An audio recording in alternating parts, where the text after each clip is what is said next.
Good evening again, friends. Father Tim here again. And it is time to read from the apocryphal book of Baruch. We are in chapter 4. Good evening, Mom. Good evening, Cheryl. Thank you, friends, for being with us. Let's start as we always do by looking at the big picture here for this book. We're in chapter 4, verse 12. So we are in this piece here. Hope for restoration. This will take us through chapter 5. Chapter 6 will remain. I think we might get into chapter 6. Chapter 6 is long. I'll pause the timer for a moment if we do indeed get into chapter 6 to tell you that there's something a little unique about chapter 6 and to do some transition into that as well. But hold that thought for now. For now, we simply read the remainder of chapter 4 and likely all of chapter 5. I'll be reading from the left-hand column, which is the Common English Bible. The right-hand column, you see the text as it is found in the New Revised Standard Version updated edition. Let's get our timer here in place. And there we are. Good evening, Anthony.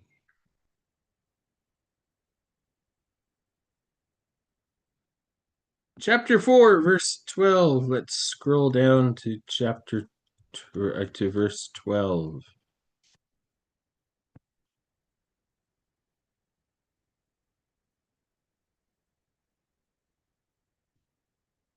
Okay, there we are.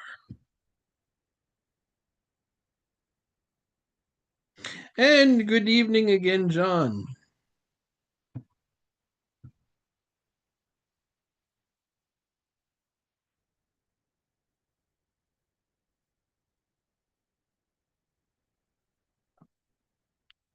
Let's read.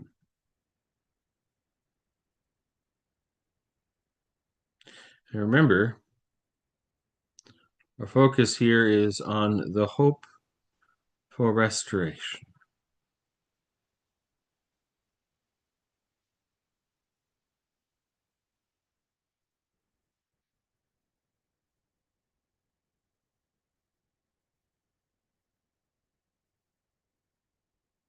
Don't any of you rejoice over me, a widow deserted by many. My children avoided God's law, so I was stripped bare because of their sins. They didn't acknowledge God's requirements, walk in the ways of God's commandments, or follow the paths in which his righteousness trained them. Neighbors of Zion, come. Remember the exile my sons and daughters suffered, brought on them by the Eternal One. God brought a nation from far away against them, a nation that is shameless and speaks a strange language, that showed no respect for the elderly or pity for the child. It took away the widow's dearly loved sons and deprived the lonely woman of her daughters.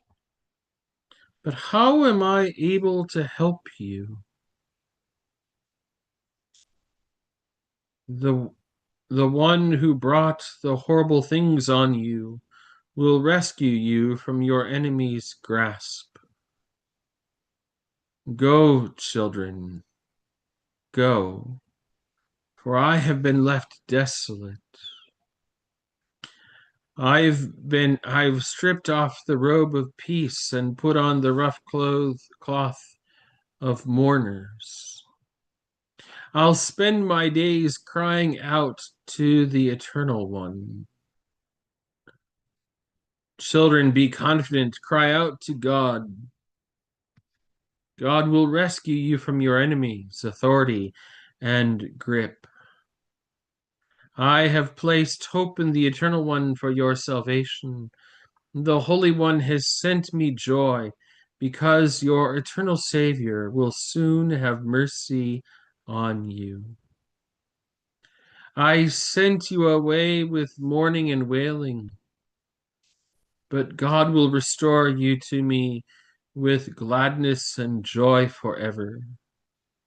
Just as Zion's neighbors have now seen your exile, they'll also soon see God's deliverance of you.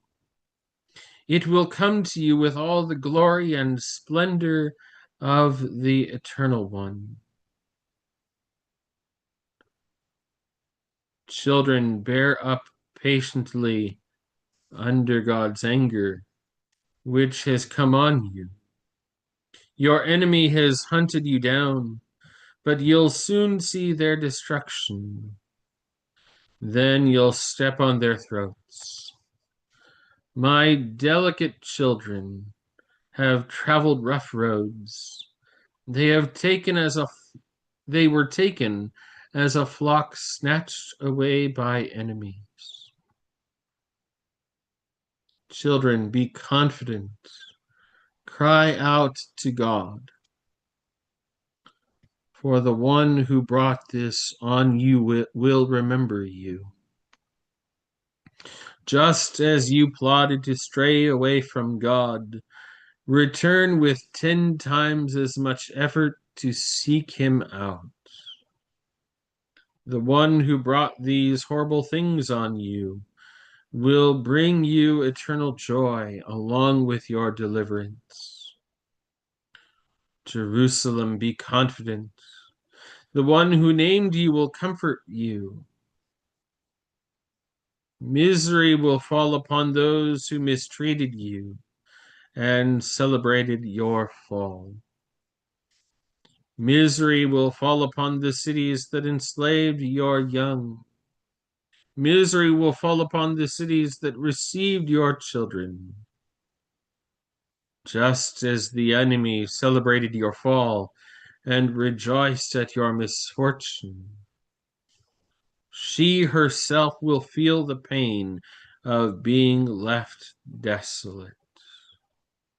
I'll strip away the pride she has in her great population and turn her arrogance into grief.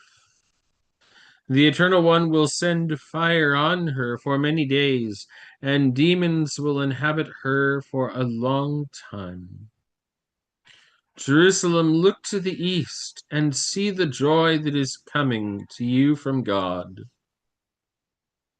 The children you sent away are coming by the Holy One's word. They are coming from the east and the west, rejoicing in God's glory.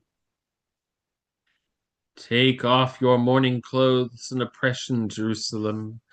Dress yourself in the dignity of God's glory forever.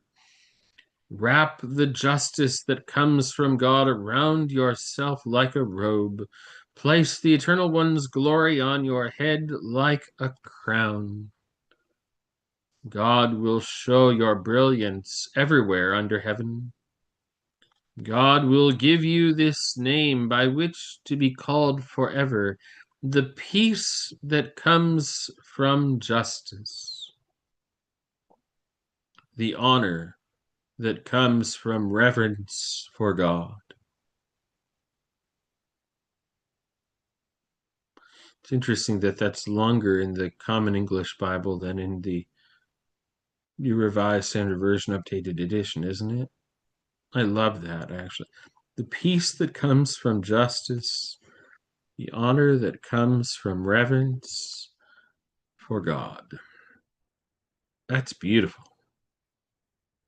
Get up, Jerusalem, stand on the high place, and look around to the east. See your children gathered from the west to the east by the Holy One's word, as they rejoice that God has remembered them. They went out from you on foot, driven along by their enemies, but God will bring them back to you, carried aloft with glory as on a royal throne. God has ordered every high mountain and the eternal hills to be brought low, brought down, and the valleys to be filled in to level the ground, so that Israel may walk safely in God's glory. The woods and every fragrant tree have shaded Israel with God's command. God will lead Israel with gladness by the light that shines forth from his glory, with the mercy and righteousness that come from him.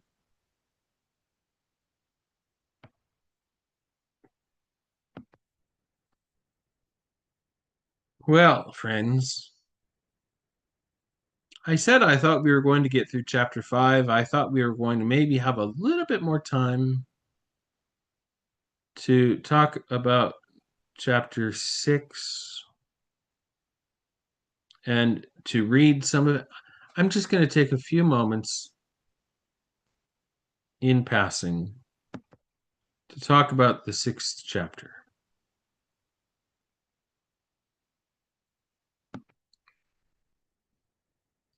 Make this big here. Okay.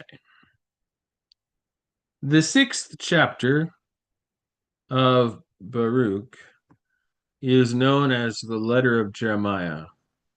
There are some, like the Common English Bible, that will refer to this as chapter 1 of the letter of Jeremiah. Interestingly enough, the New Revised Standard Version Updated edition has done the same thing here. But if I were to go back, New Revised Standard Version.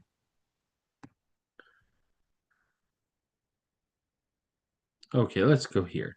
I believe, yes, it has the number 6 instead of the number 1 in acknowledgement that tradition has asserted that this chapter, the letter of Jeremiah, is indeed the 6th chapter of Baruch. And this big picture does the same. You notice at the top, it says Baruch and the letter of Jeremiah. And when you look closer here, it says the letter of Jeremiah or Baruch chapter 6. I won't go into much detail other than just to show this here and make mention of the fact that Baruch chapter 6 is the letter of Jeremiah. So it kind of stands on its own, but it doesn't quite. There's a continuation here, but there's some uniqueness here as well. And this is long. Like, when I say it's long, let me show you what I mean by this. Keep in mind, 8 minutes, we probably end up reading somewhere about maybe 30 to 40 verses.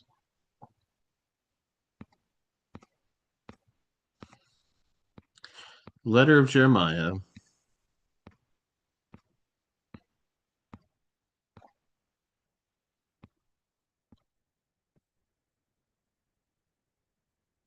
goes for